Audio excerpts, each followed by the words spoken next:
Le premier chrétien catholique latin qui est venu en Égypte était Saint François. En 1219, il est venu pour rencontrer le sultan à ce moment. Il pensait de pouvoir le convertir. Après, ça n'est pas arrivé, mais il a reçu la permission de créer des communautés, des couvents des franciscains en Égypte. Seigneur Claudio Lurati, je suis italien et je suis en Égypte depuis 16 ans et depuis l'an 2020, je suis le vicaire apostolique d'Alexandrie, qui signifie que je suis l'évêque pour tous les catholiques de rite latine de l'Égypte. En Égypte et en tout le Moyen-Orient, il y a plusieurs rites qui sont nés de différentes langues et cultures qu'il y avait dans la Méditerranée dans les siècles anciens. Et après, grâce aux migrations, on trouve ces rites-là distribués un peu par tout le Moyen-Orient. Ça signifie qu'en Égypte, il y a des catholiques avec leurs évêques et leurs prêtres, de rites différents. Le rite copte, bien sûr, qui est le plus nombreux en Égypte, c'est l'originaire de l'Égypte. Mais après, le rite maronite, syriaque, grec catholique, arménien et chaldéen. Et pour nous, le latin, la plupart des catholiques latins ne savent pas d'être latins. Si on pense aux catholiques en Italie, en France, en Europe, ils s'appellent catholiques simplement, mais ils sont catholiques latins, c'est-à-dire qui suivent la tradition liturgique de Rome.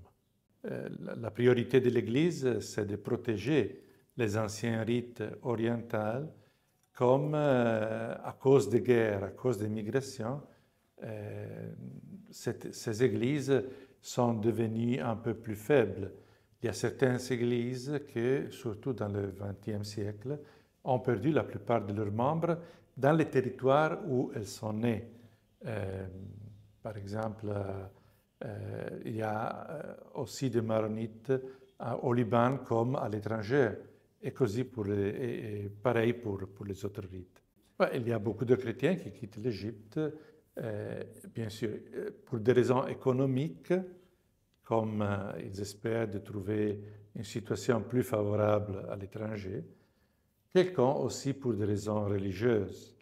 Mais surtout, les raisons religieuses étaient surtout dans certaines époques de la vie de l'Égypte, surtout au temps des frères musulmans ou après la révolution de Nasser, beaucoup de chrétiens sont partis.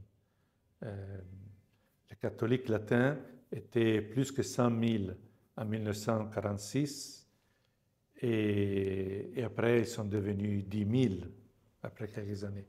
C'est seulement dans les dernières années qu'ils sont augmentés encore à cause des migrations du Soudan. Donc, beaucoup de chrétiens sont partis et même maintenant, ils essayent de partir dans l'espérance de trouver surtout des conditions économiques plus favorables. Pour l'Église latine, comme je disais, en 1946, il y avait à peu près 11 000 membres égyptiens et plus de 100 000 étrangers. Les étrangers ont presque tous quitté l'Égypte. Les Égyptiens, qui étaient 11 000 à ce temps-là, sont probablement moins de 2 000 maintenant. Et notre communauté latine donc, est formée aujourd'hui par cette présence continuelle des membres égyptiens, beaucoup réduite par rapport au passé.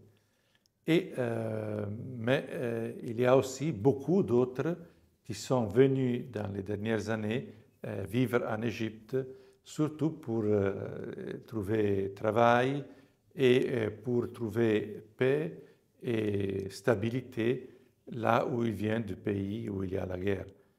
Je pense que le nombre le plus grand est celle des réfugiés soudanais, du nord et du sud du Soudan.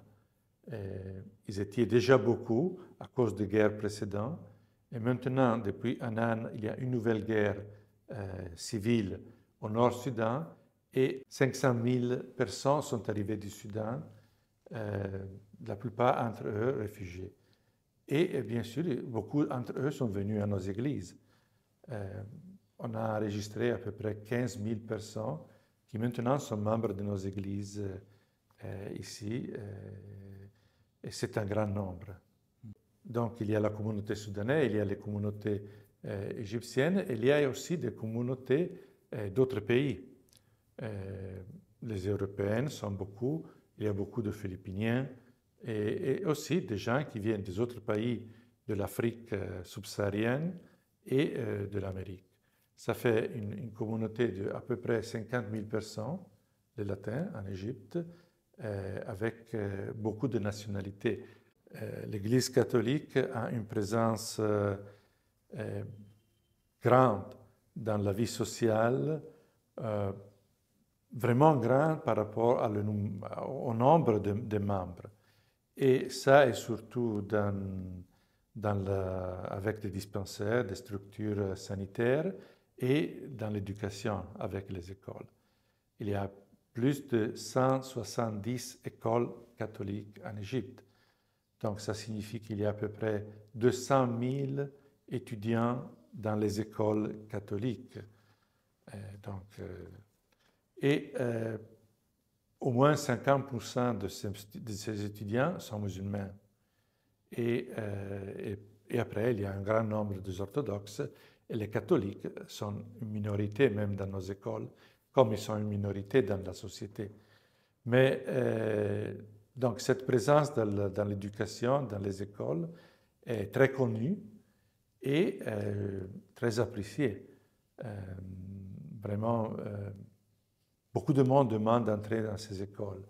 Je pense que les gens reconnaissent la qualité des études et j'espère qu'ils trouvent aussi des endroits de liberté. Pour donner un exemple, les écoles catholiques, au contraire de toutes les autres écoles,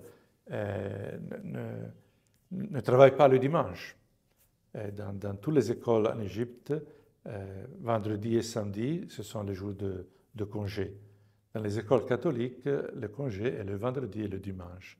Et ça est accepté, reconnu et compris par les autorités.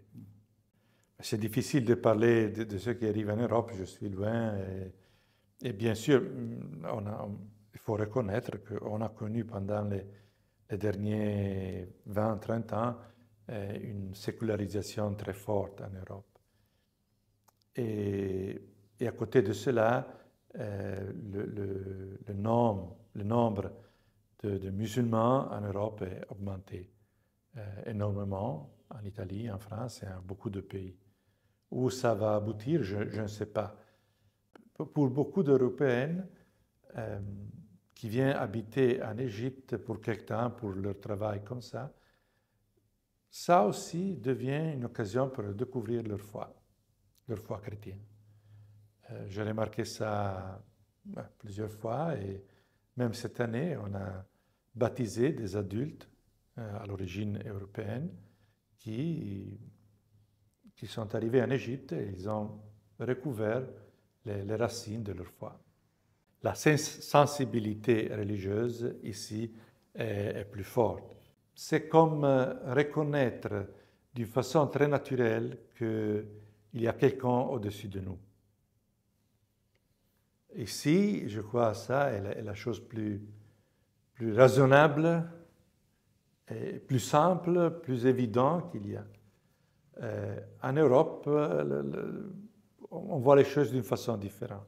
Je me demande, en tant que citoyen, en tant que personne, que maintenant je suis comme ça, et après je vais vieillir, et à un certain moment ma vie sera plus faible, et comme ça, à qui appartient ma vie? À Dieu ou à l'État? Et je pense que si on mène la question jusqu'à ce point-là, on aura des problèmes en Europe bientôt.